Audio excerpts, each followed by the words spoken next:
I'm going to call the meeting to order and read the right to know. As chairman of the school board, Plymouth School Board, I find that due to the state of emergency declared by the governor as a result of the COVID-19 pandemic and in accordance with the governor's emergency order number 12 pursuant to executive order 2020-04, this public body is authorized to meet electronically. For, what is today, November 2nd school board meeting, we're utilizing Google Meet for the electronic meeting. You can find the information on the SAU website at www.sau48.org. It's also posted on the door to school. If you're not able to access the meeting, please contact Tanya Orlando at torlando@pennybaker.org. If the public cannot access this meeting, it will be adjourned and rescheduled. So, on that note, let me scroll up. Sorry, guys. Agenda review and disposition. Is there anything that needs to be added? I don't have anything to add or take off. Okay. Minutes of October 5th. Everyone get a chance to read them? I would make a motion to approve. I read them, but I don't think I'm allowed to approve, right? Because I wasn't here. Okay. Yeah, you should abstain. All in Abstain. favor of approving the minutes, we'll have to do a roll call. Frank? Aye. Phil? Aye. Fran? Abstain, I wasn't here. Okay. And Mike? Aye. Okay, so 3 and 1 abstained. Privilege of the floor, number 1. I can't see if anyone's there. Is there anyone in the audience that would like to speak? One, but she doesn't want to speak. Okay, well then thanks for being here. All right, moving on. Principals report. Hi. So I'm going to try to run the meeting and give this report, which can sometimes be a challenge. So I just wanted to make sure before we move, was there anyone from the virtual audience who wanted to speak on privilege of the floor? Didn't sound like it. Okay.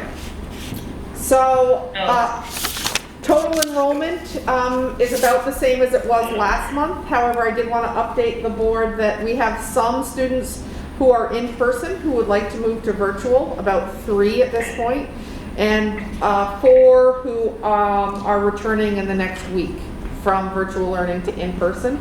So the overall number is remaining steady at about 396, but we do have some movement in both directions. The folks who are moving from in person to virtual seem to be concerned about the recent uptick in numbers in the region. And the people who are returning from virtual to in-person really want to make sure that the kids have a connection with their peers and with the classroom because they're missing out on that piece at this point. The virtual learning team is meeting weekly. It continues to go well. We are sending out some attendance or engagement letters to some of our virtual learners who are not engaged in academic progress. So I just want to let you know that we're following up, that we really want those students to be fully engaged in their learning, and doing our due diligence to contact those parents on a weekly basis and to try to engage the students in a meaningful way with learning. We are exploring another program for our 6th through 8th graders called Grad Point, to give another platform for our virtual learners that other than MobiMax. So we are continuing to adapt and try to figure out what's best for our learners, our virtual learners. In terms of positive school culture, in October we focused on empathy. In November we will be looking at gratitude and just how to give thanks to those people in our lives who are helping us out, and also for all of the gifts we have. In the area of curriculum instruction and assessment, we had a full day of professional development day last month. It went very well. It was virtual. It focused mostly on Into Math. Our faculty felt like those trainings were really necessary and positive. We have completed the SAS interim assessments in grades 4th through 8th grade. So per state mandate, we needed to make that happen for all of our students. And unless the parents opted out of that, we completed that. And we have, we sent home fall progress reports to our K through 5th graders, and then for our middle schoolers, they're using Power School to keep abreast of what's going on for their kids in curriculum and instruction. In the area of social, emotional, and behavioral health, I wanted to let you know that there's a team of people who will be looking at a summer institute for faculty around bringing in an expert to work with a core group of faculty on behavioral expectations and tools to support our kiddos in the classroom to make sure they're getting what they need and to set up some real routines for them in the building. In terms of student shout outs, I wanted to shout out Iris Peck, who helped read to some kindergartners and did a really nice job with those kindergartners. And also the middle school Yalta and student council groups who helped to run the pep rally last Friday and put in a lot of work on that.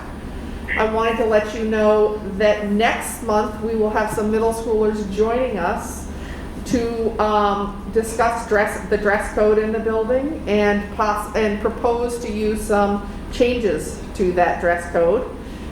So Mrs. Carey and I will be working with that group over the course of the next month to talk about persuasive arguments and presentation skills and all of the components of the dress code. So we're going to engage the students in that. Just want to make you aware of that. Something to look forward to. Today we had parent-teacher conferences virtually. The faculty were in the building and ran those from the classroom so that parents would have the opportunity to see the classroom if they wanted to see that, at least from the screen. And that went very well. Want to tell you about the PTA. The PTA helped with Picture Day and with the Halloween Spooktacular, both by donation and with volunteerism. So thank you to the PTA. And there's a meeting this Wednesday at 6:30. And we hope that as many parents as possible will participate in that. Want to do a little shout out to our food service crew. They did a special Halloween lunch for the Spooktacular, and they were very creative, really great little faces on things. So want to shout out to them. And our facilities crew, because John Cormia and Matt Sumsky and our college crew have done a really, they're deeply committed to the safety of our kids, and they're coming in and doing a great job. And that is my short principals report. I'm going to turn it over to Kyla for the COVID-19 update. Can I ask a question? Yep. Can you give us a heads up as far as the dress code? What's that about? Or you just, or do you Yes. want to wait and do that at another time? Well, I'll let you know that there are some female students who are concerned that the dress code is out of date and too restrictive, and they're advocating that there be a change to the dress code. Okay. And I'm all for it. I think that their voices should be heard, and we should have a real dialogue about it. But I am hoping to take them through a process of preparing for that, where they learn some skills around advocating for themselves, and to think about it from other people's perspectives and why there is a dress code. So talking about counter arguments and how you build a case for something, and then also how you present in a formal setting. And the dress code's in the guidebook, right? It's in the parent-student that you handbook. gave us at the beginning of the year or online or Yes. something? Yeah. Okay, cool. I love it. I look forward to hearing some persuasive argument and having a discussion. I'm excited. I think it's a great idea. Let's do it. One other question, if I can ask you. You may have given us the last meeting. You had indicated that 396 is total. Do you know the rough breakdown? You may have said it last month. How many in person, how many virtual, what those numbers are? It's about 61 in virtual. 60. It's actually a little less right now. I think it's Okay. it's probably about 57. So 340-ish coming live at 50, whatever, 60. Okay, got it, thank you.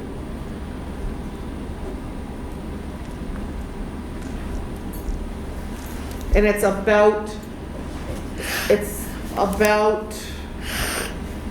34-ish K4, and the rest 5 through 8. Okay, thanks. Cool. I will go. Before you speak, Tanya, there's some people waiting to get Oh, in sorry. the call Thank you, I got into the you. meeting.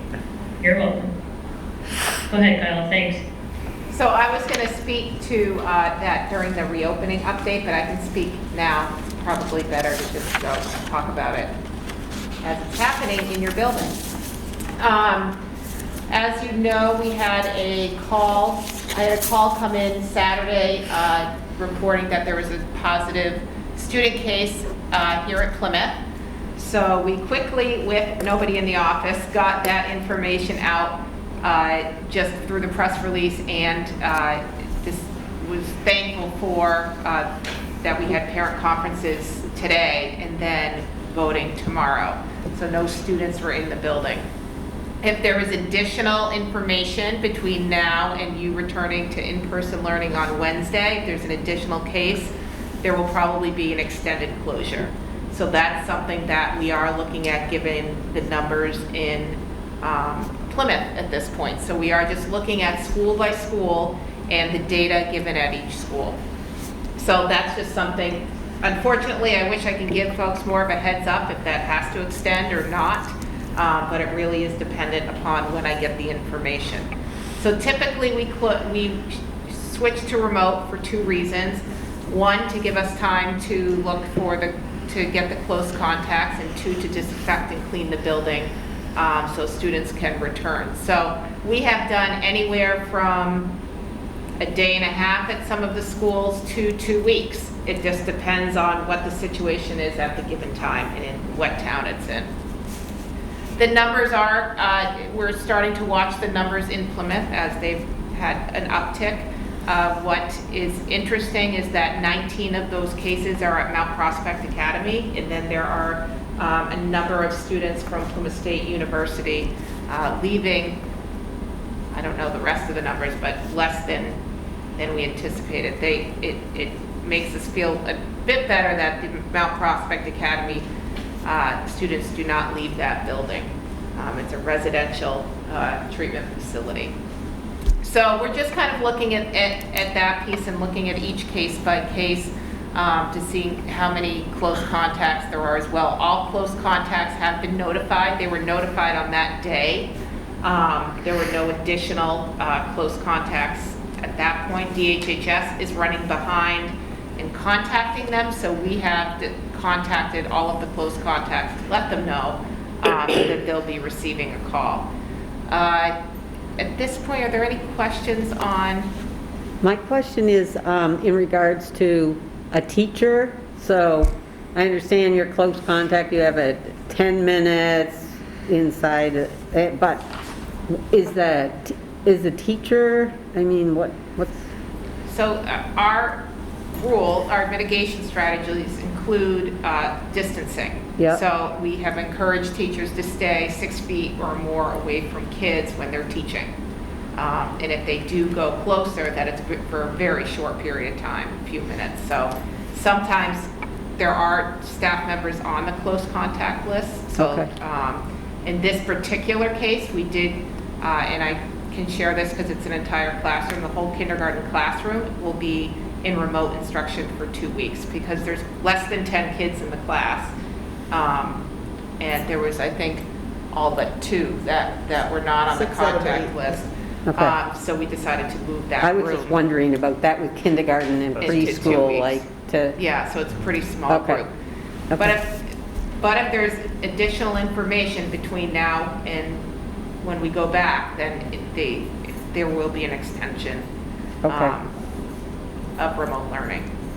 I do anticipate November is going to be bumpy according to, everything that I'm seeing and what we're seeing statewide. So I do anticipate that we'll be bumping in and out of remote through the holidays. To be completely transparent and honest, that's what we're seeing. We had a couple other sporadic cases in other districts. So it's just something we're kind of moving in and out of, trying to connect the kids back here as much as possible, but understanding the risk within the community as well.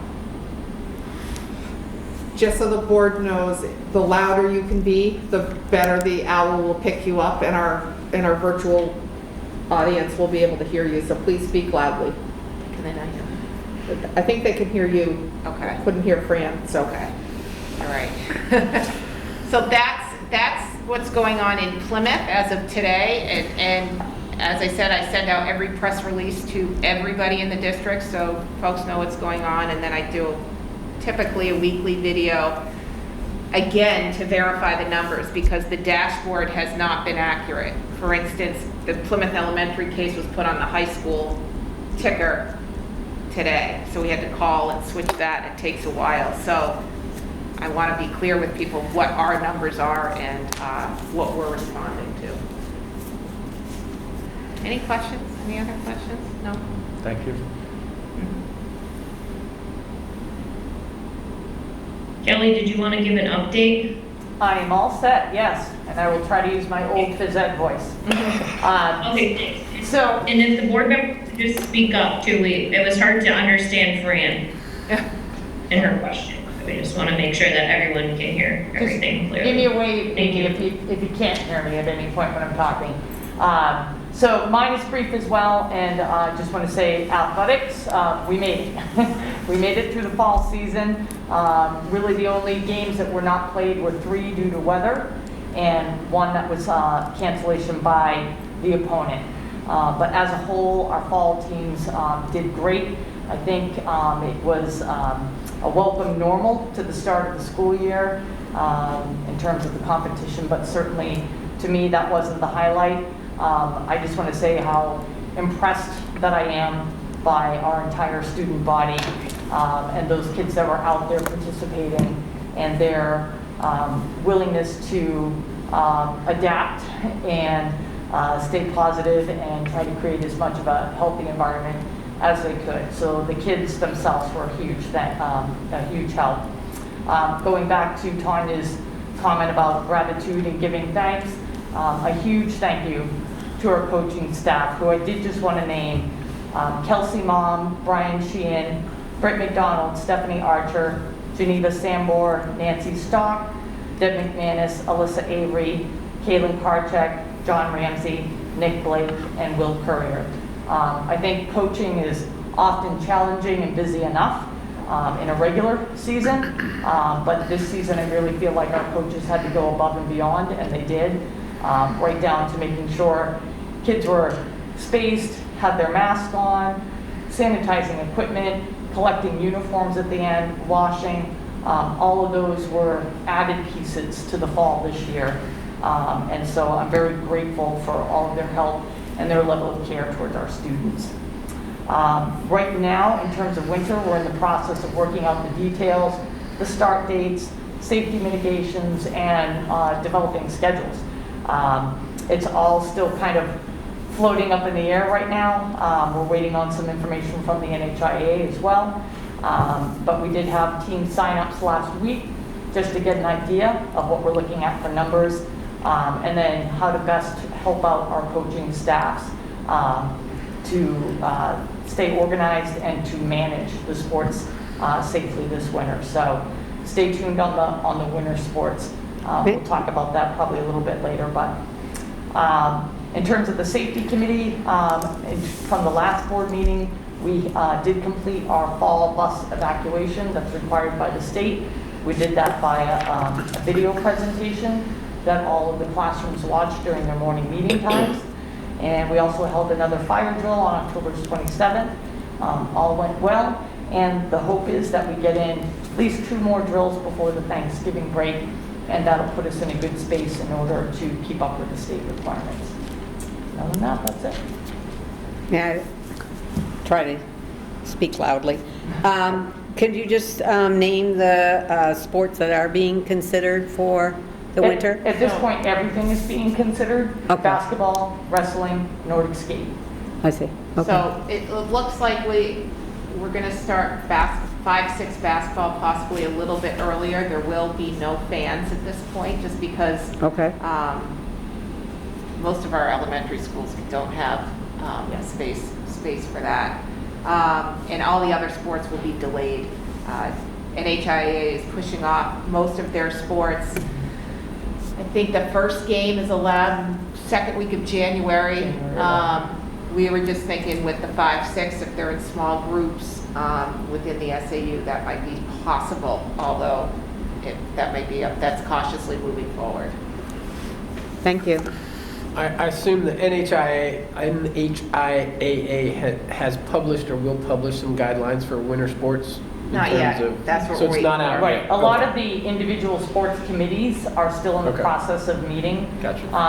And they're, looking at their own scenarios. I think they try to look at National Federation of High School, what's getting put out there. Okay. And then just the feasibility is different for every single school, where they're coming from. Getting back to the 5th and 6th too, the other thought of starting them a little bit earlier was to have fewer teams in the gym. And if we could get those 2 teams in and get them started, maybe even have them ending before the Christmas break, then we can get going more with the 7th and 8th grade. Less kids, easier to manage, and the space is more available. Thank you. All right. She's talking. She's muted. She's muted. You're muted, You're muted. Amy, you're muted.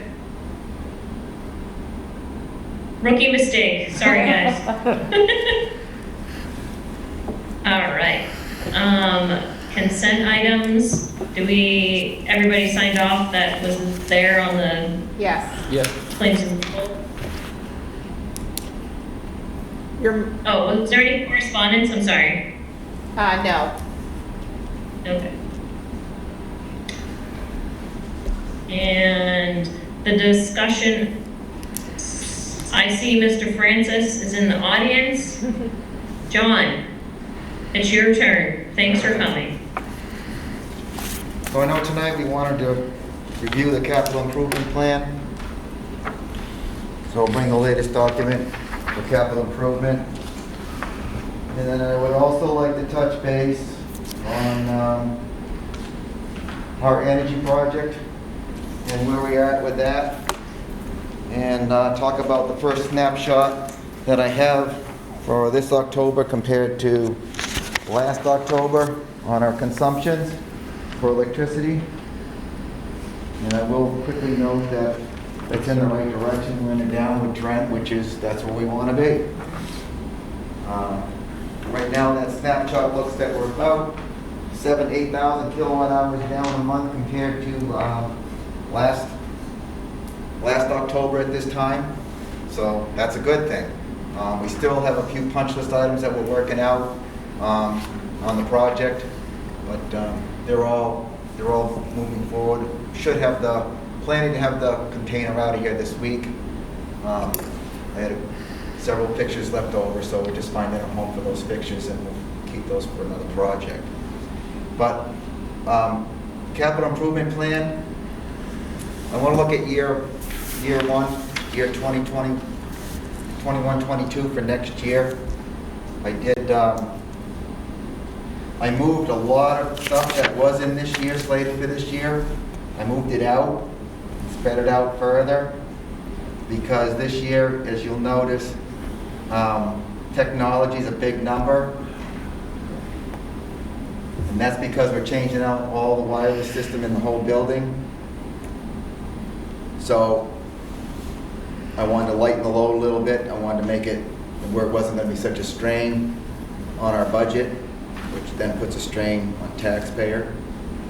The only thing I'd like to leave in, and again, if we have to take it out, we have to take it out, is the painting of the exterior of the building. Trying to get that envelope complete and settled. We've got the roof, we've got a lot of components done. This is the last piece of that. But bear in mind, we've got a pretty big load on the technology line, as you see in our 5-year technology plan. This year, under networking, servers, classroom technology, and IT support, we're looking at about $128,365 for technology alone. John, did you say the networking is replacing the wiring in the building? We're replacing the wireless APs, Oh, our okay. wireless network. Okay. It's a 5-year cycle for us, and it's at end of life for us on our wireless system. But please do note that there's a pretty good portion of the 92,325 will be underneath E-rate. We'll be applying for E-rate, which is 60% of that. 60%. But bear in mind that we have to front this money, because I don't necessarily get that money until late in our budget season. Sometimes it's as early as late fall, but it's also can be well into the following year before we get that money back. So it's very similar to what we talked about at the high school level. It's for Plymouth Elementary. A good majority of that will be 60% covered. So I did push things out on your CIP for 22-23. You can see we moved the 8 fire doors out to 22-23, and then the following year, technology budgets is at 101. A good portion. If you look at classroom technology, that 31,950 for the 5 consecutive years, that classroom technology is all your LCDs. Okay. All right, Chromebooks that's a different, Oh, right, different yep, budget right. line. But that's all your LCD projectors in your classroom. They're actually all beyond life right now. They're all over 10 years old. So Is that something where there's grant funding available? Is there grant funding available for any? I don't have any as of yet, but there may be something that pops. But right now, that's a full load carry for us. How many is this per year? I want to say it's a wing a year. One wing per year? One wing per year. So, and we're kind of going after the upper grades first, working our way down into the lower wings. And there's E-rate available for, Not for LCD Okay. projection, just for just for the networking just stuff. for Just the for the network net, right. components. So the thing to remember on that first year, even though you're showing an anticipated expenditure of 178,000, we'll get roughly 54,000 in income counting against that. So in reality, we're really going to look at like 124 net expenditure on that. Yes. Okay. Yep. The 178 or the 92? The John, if you- total technology plan for next year is 128,365. The Are we- E-rate component of that is the 92,325. But you're saying we have to budget for that, I have to Yeah. budget. and the then we full- will And you get it get back. revenue Yes. in return the following year? Correct. Okay. Are you, John, if you stand over here, the owl will pick you up a little bit closer. Yep. are you saying that the 60%, the 92 is the 60% of No, 128? I'm saying the 92,325 is what's eligible for the 60%. E-rate. Okay, so E-rate. yeah, my calculation was based It on wasn't the that. total I just- CIP, it was just Okay. for the technology piece right there. Great. That's Okay. that's the piece Yep. that would be eligible for E-rate. Okay. Great. So- We'll be going after that this month and next month. If my math is correct, eventually we'll get about $55,000 back. Yeah. Right. Okay. Right. He was 54 and he was almost I was- 55 with his I number. didn't pull out my calculator. Yep. I did. Yep. So, All right. The only other change to the CIP, if you look way out for 2030, 31, which is the newest year, you're looking at 950,000. All right, that's dealing with your HVAC controls, HVAC units that would be replacing. It'll be at end of life at that point, and those are the ones that would include controls as well. So it's way out there, but I just want you to know it's jumping up on the radar screen. That's a big one. And it will be, all right? Because That is a big I've actually got to difference. pull the cupola roofs off in order to get at those units. So we rehab, just so you know, we rehabbed them in '09, in 2010. But those units actually date all the way back to 1990. Wow. Yeah. But aren't those also the units that allow us to have good HVAC already that other schools are looking at retrofitting? Yeah, no, Yeah. we're Yeah. fine. I'm just saying that we're coming up Yeah, on that's an end of life. and Yeah. really end of life because Okay. it's actually 20, It's 40 20, 30, years. 31 Yeah. versus 1990. That's the actual vintage. We did rehab them 40 years. in Yeah. 09 and 10 with, Yep. new motors, BFD drives, out, all new, I'm being brain dead, I'm sorry. No, it's okay. Actuators Yep. and damper control, but again, Sure. the metal of all that, we really need to start looking at.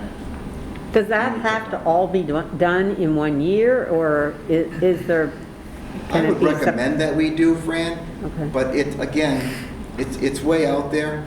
Yeah. Yeah. That's gonna move around a little bit depending on what's available budget-wise and how we can handle the load. So the whole point of having this, from a budgeting perspective, if we see that big expenditure, we can elect to fund a capital improvement fund for the next few years, to level fund for the next 10 years, and then it will normalize the tax rate over that period, and then we'll have that ready when we get there. That's, That's the idea of the CIP. I like having this available, thank you. Yep. Questions about this document? Can you email it to us? So that we can Yep. see it Yeah, tomorrow? yes. Yep. Okay, thank you.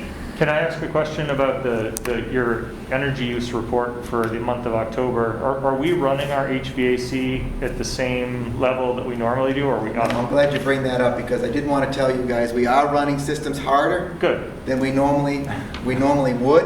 So I And we're just, still seeing savings. we are still seeing savings. The first snapshot That's good. was about 7,000 kilowatt, between 7 and 8,000 kilowatt hours.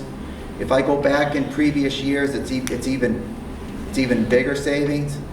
But this is just the first snapshot.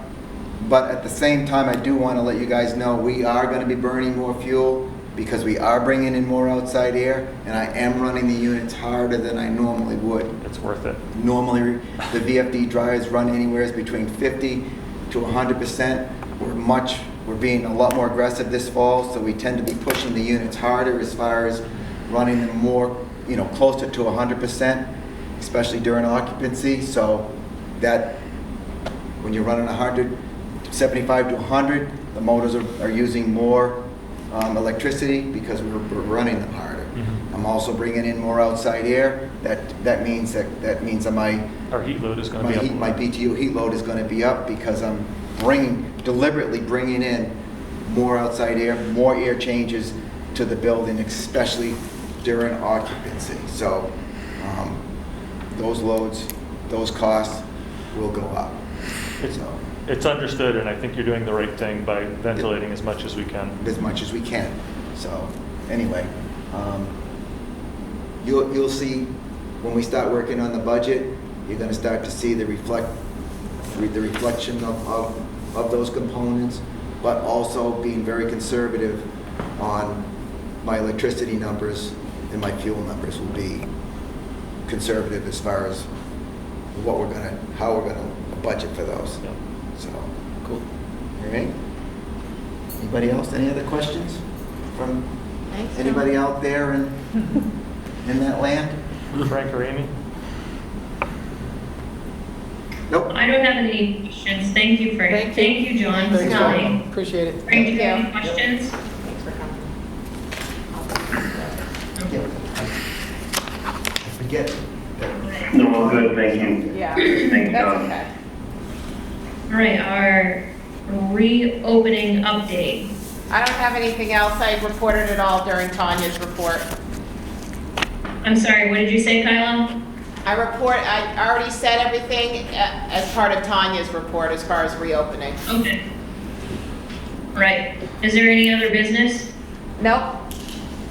Oh, sorry. Is there any other business? I keep hitting the mute button on accident. Sorry, guys. No, we heard you. No, we heard you. Time on a meeting. We heard you. No. And is there, we're now at privilege of the floor, number 2. Is there anyone that would like to speak? Is there anybody in the chat box? Anyone in the room? No? Nobody put anything in there. No? No? No one wants to say anything? Well, all right. Cool. And then Forward. going into non-public. I'll move that we go to non-public. Second. Okay, here we go. Frank, Aye. Fran, Aye. Bill, Aye. Mike, Aye.